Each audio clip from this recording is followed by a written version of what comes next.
City English school system गिरजा road Rawalpindi. आऊज़ु बिल्लाहि मिनश्शैतानिर्रजीम बिस्मिल्लाहिर्रहमानिर्रहीम।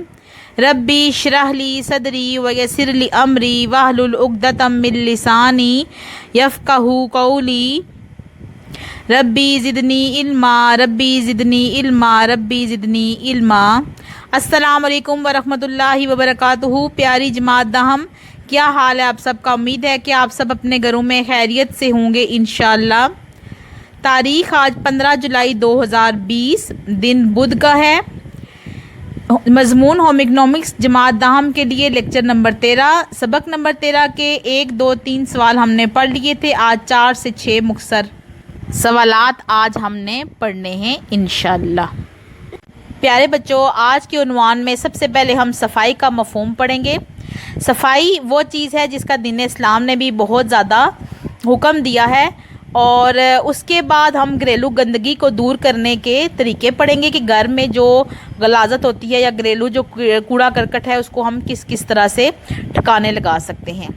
फिर हम उन हादसात के बारे में पढ़ेंगे जो कि घरों में आम तौर पर पेश आते हैं, और फिर इनकी जो है रोकथाम भी आगे चल के इंशाल्लाह तफसीली सवालात में पढ़ेंगे। लेकिन फ़िलहाल हम हादसात की वजूहात पढ़ेंगे कि हमारे घरों में आम तौर पर रोज़मर्रा ज़िंदगी में छोटे मोटे हादसात जो हैं वो किस तरह से पेश आते हैं।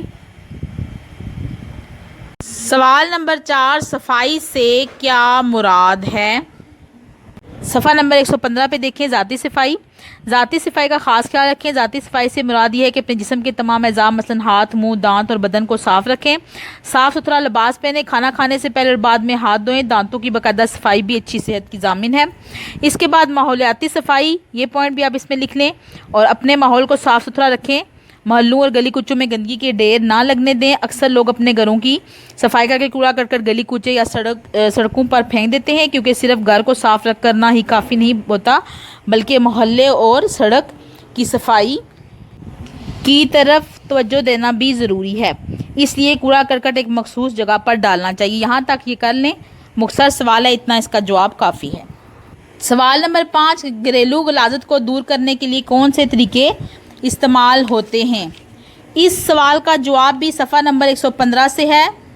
घरों में बहुत से फाजल मवाद या कूड़ा करकट मुख्तलिफ़ चीज़ों के इस्तेमाल के बाद इकट्ठा हो जाता है। इसमें सब्जियों और फलों के छिलके, बची हुई खाने की चीज़ें, गर्दो गुबार और रद्दी कागज़, झाड़ू के ज़रिए से निकाला हुआ कूड़ा करकट, दरख्तों और पौधों के गले सड़े पत्ते, लकड़ी और कोयलों की राख, मवेशियों का गोबर सभी कुछ शामिल है।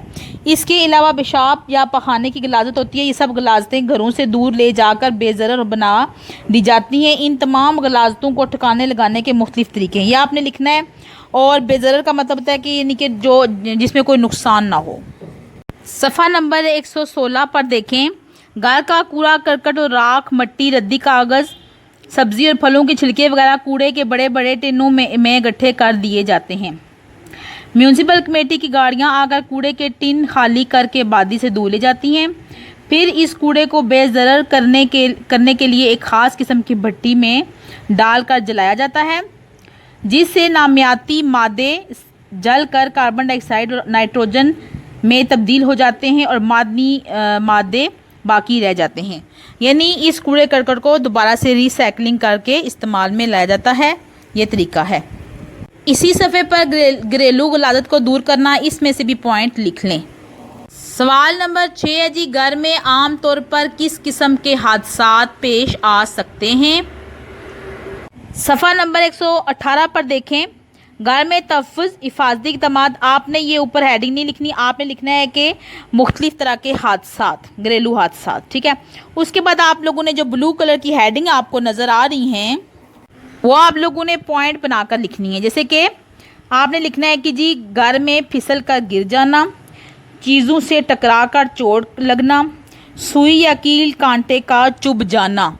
इसके बाद अगले सफ़े पर देखें। सफ़ा नंबर 119 पर देखें। जीने से लड़खड़ाना यानी कि सीढ़ियों से गिर जाना, बिजली के हादसे, मोमबत्ती का गलत इस्तेमाल करना, चूहों और कीड़े मकोड़ों से बचाओ, यानी कि इनसे भी हादसात तो जो है हो जाते हैं। आप लिख सकते हैं कि चूहों और कीड़ों मकोड़ों के हादसात।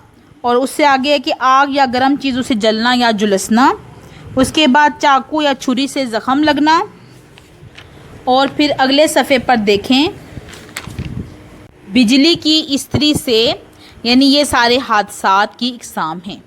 تو بچوں سوال نمبر 6 میں آپ صرف ان ہیڈنگ کو لکھ لیں گے پوائنٹس بنا کر، اور یہ مختصر سوال ہے تو اس کا جواب اتنا ہی کافی ہے۔ آج کی ڈائری یہ ہے کہ سبق نمبر 13 کے مختصر سوالات 1 تا 6 آپ نے یاد کر کے لکھنے ہیں، اور آپ کی جو سرگرمی ہے وہ یہ ہے کہ آپ نے حادثے کی مثالیں لکھنی ہیں، یعنی کوئی اپنے گھر میں حادثہ ہوا خدا نخواستہ تو وہ لکھیں۔ امید ہے کہ آپ کو آج کا عنوان سمجھ آ گیا ہوگا۔ مل کر دعا پڑھ لیں۔ سبحانک اللہم و بحمدک اشہد ان لا الہ الا انت استغفرک و اتوب الیک۔ دعاؤں میں سب کو یاد رکھا کریں۔ اپنی ٹیچر میم عظمیٰ خالد کو اب اجازت دیجیے۔